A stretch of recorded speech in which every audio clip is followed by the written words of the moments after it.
Welcome to Faith in 5, a weekly video devotional designed to discuss practical spiritual concepts in 5 minutes or less. I'm your host, Mark Vandella. So I just took my vehicle in to get serviced. So dropped it off at the mechanic, and really all I was doing was kind of a routine maintenance item. I was getting new tires, and I was going to have the oil change. So all maintenance type stuff. And when I got the call that I figured it was the call that my vehicle was done, they said, hey, when we're going to align your tires or fix your car's alignment after putting the tires on, we noticed that you need new tie rods. And so what looked like it was going to be one cost literally doubled. And unfortunately, I think sometimes these things happen in our faith, and they also happen in our marriage. That when we don't pay attention to some of the regular tune-up maintenance investment type things, sometimes things can stack up on us.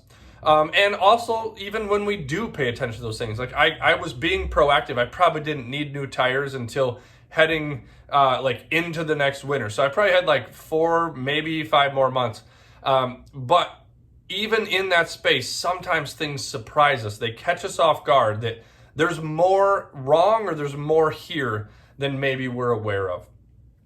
And the reality is, living in our marriage, it takes a toll. It costs. It can be costly to essentially drive your marriage down the road on any given day. There are maintenance things that we need to pay attention to. And then there are also things that end up breaking down over time. Dr. Terry Arbrook wrote a book called The 5 Simple Steps of Taking Your Marriage from Good to Great.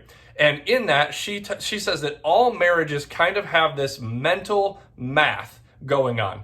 And she says basically there are things that we do in our marriage that adds to our marriage bank account, and there are things that we do in our marriage, behaviors, not actual money, behaviors that we do that actually subtract from our bank account. They cost us.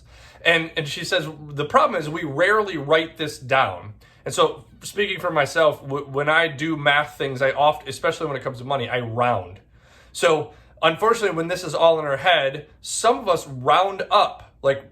I think there's probably more good than bad in our relationship. And we talked about that in a previous video. But some of us also happen to round down, and we kind of see that there's more negative, or there's more cost, there's more things that our spouse is doing that's costing us, or maybe we feel like we're putting more in than they are, and so the marriage ledger is off a little bit. And she argues, look, you can say you don't do that all you want, but we all do it. And so we're in the middle, and we're kind of moving towards the end of our Marriage Mantras series, where we're talking about what can we learn from our faith that we can apply to our marriage. And what lessons can we apply that would really be stuff when we're struggling or when we're inside of our marriage? These are little phrases or mantras that we can lean on to have a better marriage. And so today's mantra is mind your marriage math, right? We're all doing this equation all the time. When I take the trash out, I'm thinking in my head, how much of my life, how much am I adding to? And is Ashley's effort also adding up to the same amount? I hate to admit it, but we are. We regularly do these things of are the scales even, or is my spouse's behavior, we rarely evaluate our own, right? Is my spouse's behavior enough? Is it costing our marriage, or is it adding to? And so the hard part about that is the only way for us to find out if our tie rods are broken, do we have to have a conversation beyond the maintenance type stuff, is we have to have a conversation. And so the first step is admitting we all do this math equation whether we like it or not, and some of us are rounders up and rounders down. And so the only way to get an accurate picture of this is to actually have the conversations. We have to be intentional about our marriages. And so the thing that has always caused me to be willing to step into some of these uncomfortable spaces, instead of nope, I hear a noise, but I'm just going to keep driving it, or it's probably not that big of a deal, it's just tie rods, I got new tires, I'm probably fine, right? We have these thoughts of I'm just going to ignore it and hope it goes away. But there's a Bible verse that always helps me step into this space. Like, I don't want the news on the other side of the mechanic call or the doctor call, or whatever the preventative maintenance is, but we still have to ask that question so that we can fix the problem. And the verse is Ephesians 4:25. It's very simple. It says, therefore, each of you must put off falsehood and speak truthfully to your neighbor. And in this case, you can gladly add the person that sleeps next to you or sits next to you. It is your spouse, right? The reason we have to do that is because we are all members of one body, and even more so inside of a marriage unit. So we have to step into these things. If my mechanic called and said, hey, your tires are good, go ahead and drive it, and I find out that my tie rods are bad later, I'm going to be really upset with my mechanic, and he's responsible for that.